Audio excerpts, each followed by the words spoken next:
akan pergi, dia mudah-mudahan ke hulu hilir. Ini adalah sejarah dekat bangsa yang gila, tak tahu ke mana.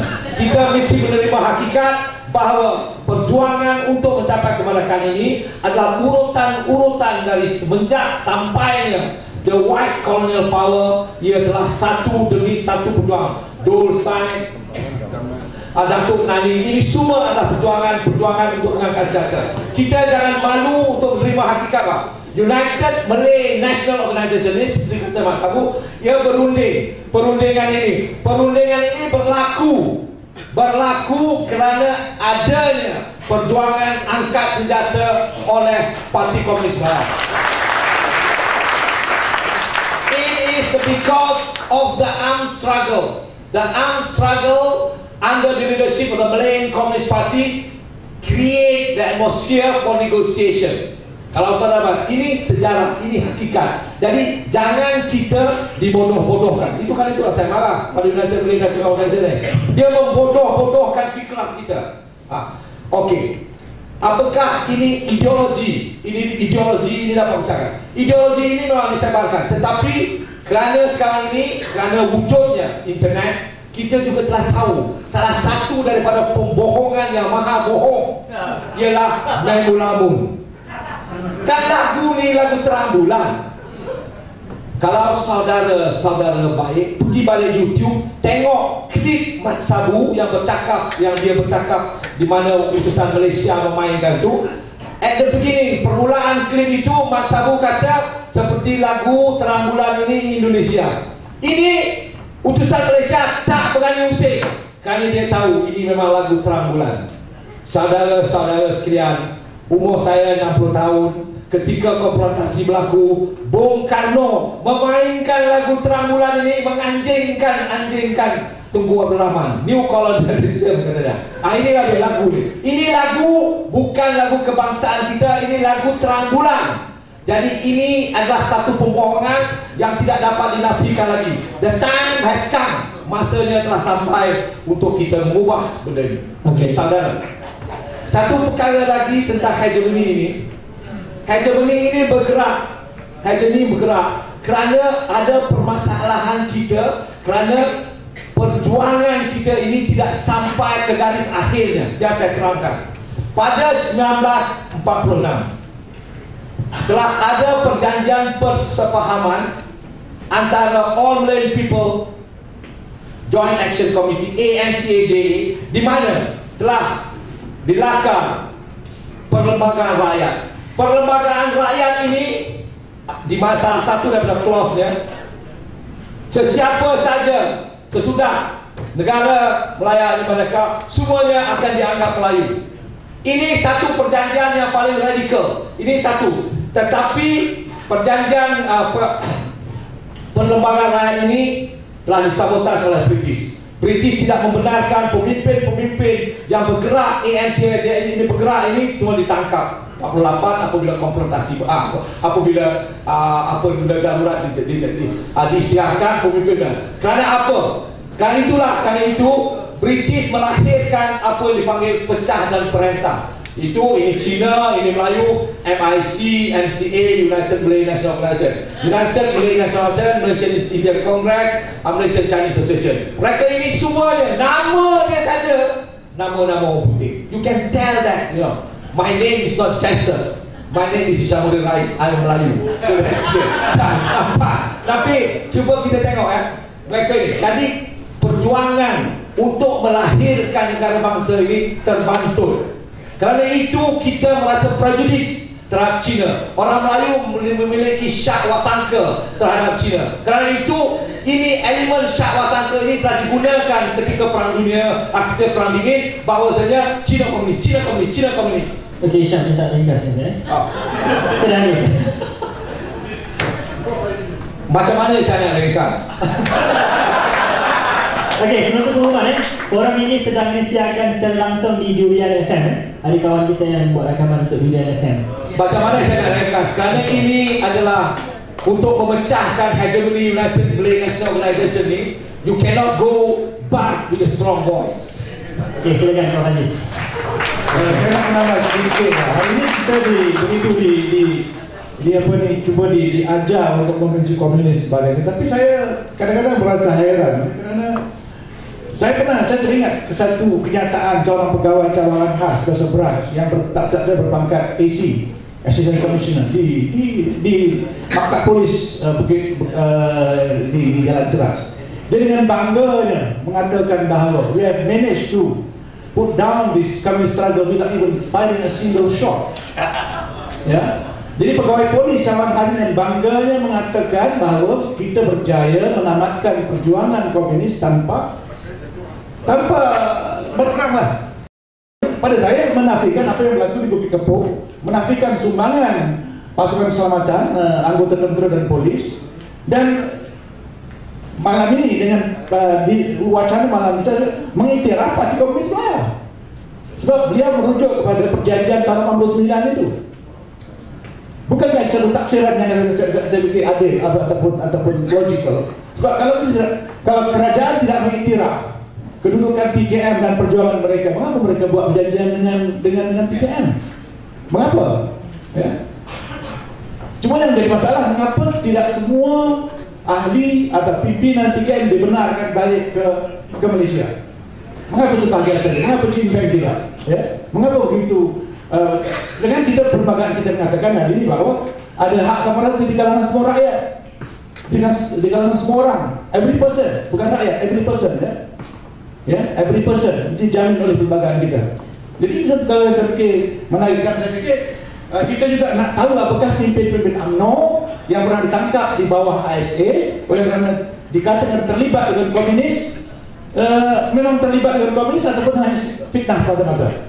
Ini kita belum pernah dengar, baik Abdul Ahmad Jek dan juga Zubaid Gaus dan Zaman Ismail.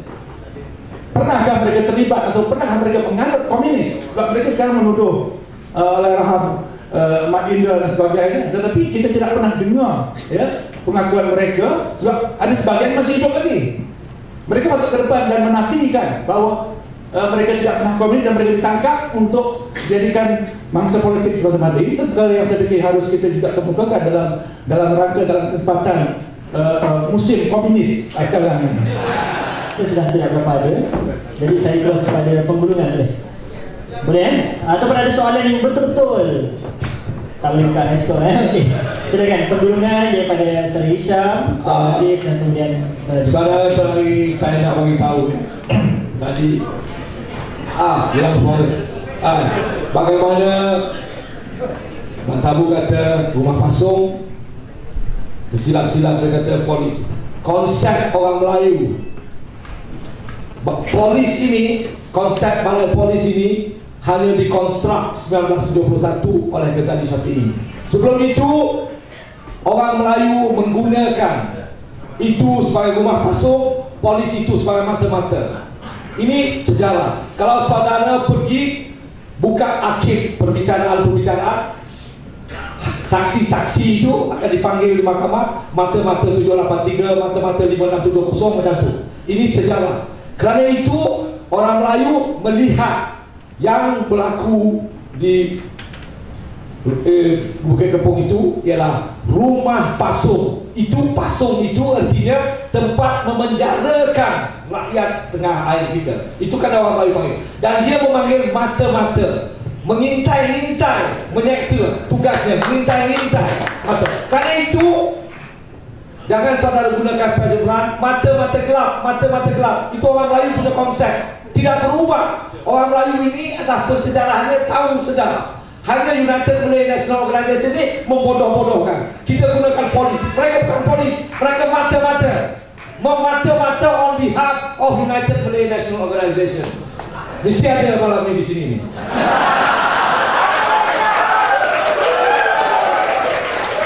Okey, rumah pasung itu saja. Jadi sekarang ini saya katakan sekali lagi, akhir sekali 2 minit ya, bahawasanya hegemony ini makin sehari makin utuh. Lies, pembohongan negara kita ini yang diwujudkan oleh anak sumbangsa ini berasaskan pembohongan tidak akan kekal. Kerana itu, seperti kata Ustaz Surin saya merasa sentimen yang sama. Saya selalu mengatakan pada kawan-kawan sekarang, walaupun saya tidak dilahirkan 1947. Saya tidak dilahirkan ketika itu, tetapi saya merasakan daripada pembacaan bahawasanya ambience, the political ambience of today, suasana politik hari ini adalah sama seperti suasana politik 1947. Kemunculan Perserikatan Pakatan Rakyat PAS, DAP, PKR adalah meneruskan perjuangan apa yang telah digagalkan. Kita akan melahirkan satu lagi perlembagaan rakyat di mana semua anak segala bangsa hidup negara ini sama hak, sama atas sama, tanpa mengira bangsa-bangsa, tanpa dipisahkan agama dan bangsa. Dan saya merasakan suasana itu, dan I share actually seperti itu. Yang lebih pengalaman lebih tua, dia juga merasakan suasana itu. Kembali kepada bersih, memang betul apa yang berlaku pada demonstrasi bersih itu ialah satu perkara yang selama ini telah dinafikan, di mana selalunya demonstrasi pas lompang-lompang lepas jemaah. Lepas jemaah dan lompang-lompang. Saya tak suka lepas jemaah demonstrasi. Nak demonstrasi, berdemonstrasi betul-betul. Hari Sabtu pukul 2 petang demonstrasi. Jangan lepas-lepas saya semayang. Itu bukan demonstrasi.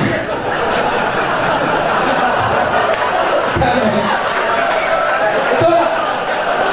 Lompang-lompang lepas semayang itu bukan demonstrasi. Itu malas buat kerja. Susun betul-betul. Okey. Pada 9 Julai itu telah dibuktikan. Dan itu saya tak pernah datang. Hari Jumaat demonstrasi tak pernah datang. Termasuklah tak ada semayang. Aisyah tak boleh Jumaat. Okey.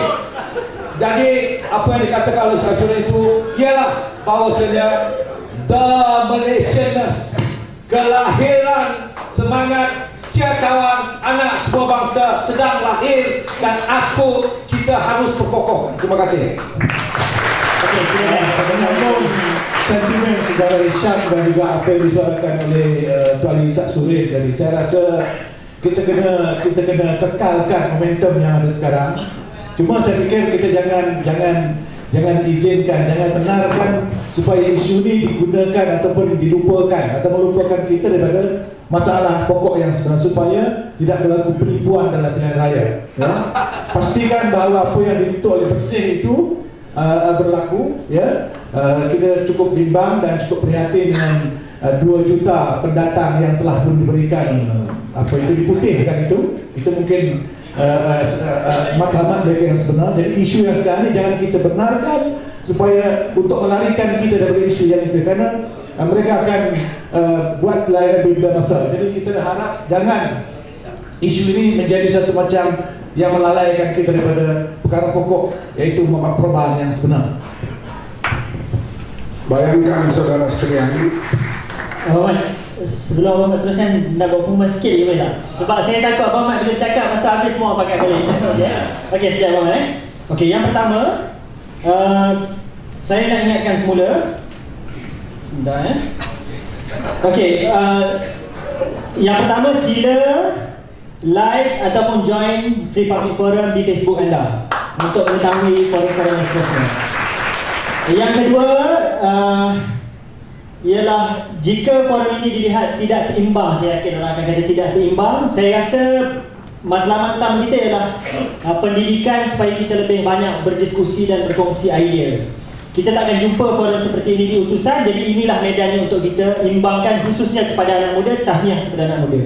Yang ketiga ialah saya nak mengedarkan sekali lagi tabung di hujung. Saya minta bantuan rakan saya Afif untuk bawa di hujung tangga. Siapa yang nak memberi sumbangan sila beri untuk memajukan lagi aktiviti seperti ini supaya kita tidak dibodohkan aja. Okey, silakan. Dan yang terakhir ialah saya menggalakkan rakaman, penulisan, kupasan, edit perjalanan forum pada malam ini sebarkan di YouTube, Facebook dan segala tempat yang ada, khususnya di Ruang Maya, untuk kita kembangkan lagi idea-idea, khususnya kita dalam rangka menuju Malaysia yang baru. Jadi tanpa membuang masa, kita